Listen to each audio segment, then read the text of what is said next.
অদৃশ্য বন্ধুর ছবি। পর্ব ১। বন্ধুত্বের পুনর্মিলন। কলকাতার এক পুরনো ক্যাফেতে ১০ বছর পর মিলিত হল ৫ বন্ধু, অভিক, রুদ্র, সুদীপ্ত, অনন্যা আর মেহুল। স্কুল জীবনের কত গল্প, কত স্মৃতি, হাসি, ঠাট্টা, ঠুকাঠুকি চল রাত পর্যন্ত। এতদিন পর সবাই একসাথে। একটা গ্রুপ ফটো না হলে চলে, বলল অনন্যা। ঠিক বলেছিস। রুদ্র তার ফোন বের করল। সবাই ঘেঁষাঘেঁষি করে দাঁড়াল। ১, ২, ৩ স্মাইল। ফ্ল্যাশ ঝলসে উঠল, মুহূর্তটা বন্দী হল ছবিতে। ভালোই এল, মেহুল ফোনে দেখে বলল। রাত বাড়ছিল, তাই সবাই বিদায় নিয়ে বেরিয়ে পড়ল। কিন্তু কে জানত এই রাত বদলে দেবে তাদের বাস্তবতাকে। পর্ব ২। হারিয়ে যাওয়া মুখ। পরদিন সকালে অভিক তার মোবাইল হাতে নিয়ে বসল। গত রাতের ফটোটা আবার দেখবে বলে গ্যালারিতে ঢুকল। ছবি খুলতেই অভিক স্তব্ধ হয়ে গেল। এটা কি করে সম্ভব? ছবিতে অভিক, রুদ্র, সুদীপ্ত, অনন্যা তো আছে, কিন্তু মেহুল নেই। অভিক ভাবল, হয়তো ভুল হচ্ছে। সে আবার গ্রুপে ছবি পাঠাল। অভিক, দেখো তো, এই ছবিতে কিছু ভুল মনে হচ্ছে। কয়েক সেকেন্ডের মধ্যে রুদ্রের উত্তর এল। রুদ্র, কিসের ভুল? সব ঠিকই তো। অভিক হতবাক হয়ে গেল। সে নিশ্চিত ছিল গতকাল মেহুল ওদের সাথে ছিল, কিন্তু কেউই ওর কথা বলছে না। সে গ্রুপে সরাসরি প্রশ্ন করল, অভিক, তোমরা কি মেহুলের কথা ভুলে গেছ? কিন্তু পরবর্তী উত্তরগুলো তার রক্ত ঠান্ডা করে দিল। অনন্যা, মেহুল। ওকে। সুদীপ্ত, আমাদের দলে কখনো মেহুল নামের কেউ ছিল? অভিকের হাত ঠান্ডা হয়ে এল। তার মনে পড়ল গতকাল মেহুল তার সামনেই বসেছিল, গল্প করছিল, হাসছিল।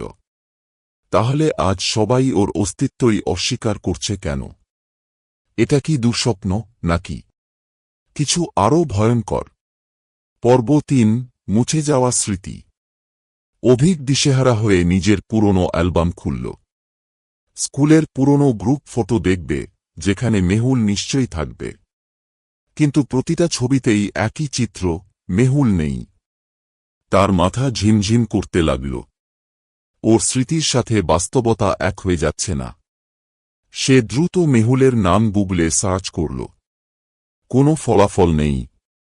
তার নম্বরে ফোন করল, এই নাম্বার অস্তিত্বহীন। অসম্ভব। এটা কিভাবে হয়?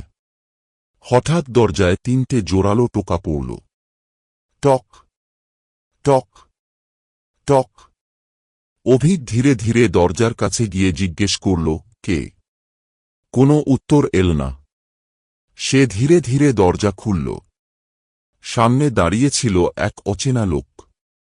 তার মুখ ফ্যাকাশে, চোখ দুটো গভীর অন্ধকারের মতো। লোকটি ধীরে ধীরে ফিসফিস করে বলল, যার কথা ভাবছ তাকে ভুলে যাও, না হলে তোমাকেও হারিয়ে যেতে হবে। পর্ব ৪। শেষ ছবি। অভিক আতঙ্কিত হয়ে দরজা বন্ধ করল। সেই অচেনা লোকটাকে। সে আবার বন্ধুরা সবাইকে কল করল। তোমরা সত্যিই মেহুলকে ভুলে গেছ? সবার উত্তর একটাই, আমাদের মধ্যে কখনো মেহুল নামে কেউ ছিল না।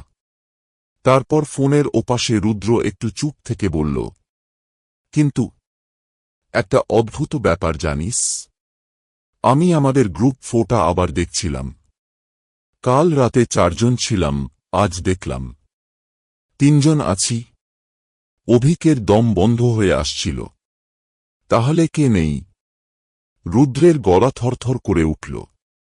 তুই ছবিতে নেই, অভিক। সেই মুহূর্তে অভিকের মোবাইল স্ক্রিন বন্ধ হয়ে গেল। সে নিজের হাত দেখল, তার চামড়া যেন হালকা হয়ে আসছে।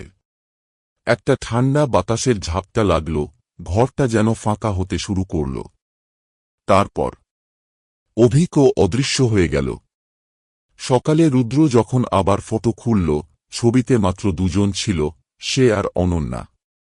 কিন্তু অনন্যা তখনই আতঙ্কে বলে উঠল, রুদ্র, আমি ভয় পাচ্ছি। রুদ্র ফিসফিস করে বলল, ভয় পাওয়ার কারণ আছে। কাল যদি আরেকজন হারিয়ে যায়, তাহলে পরশু হয়তো আমরাও থাকব না।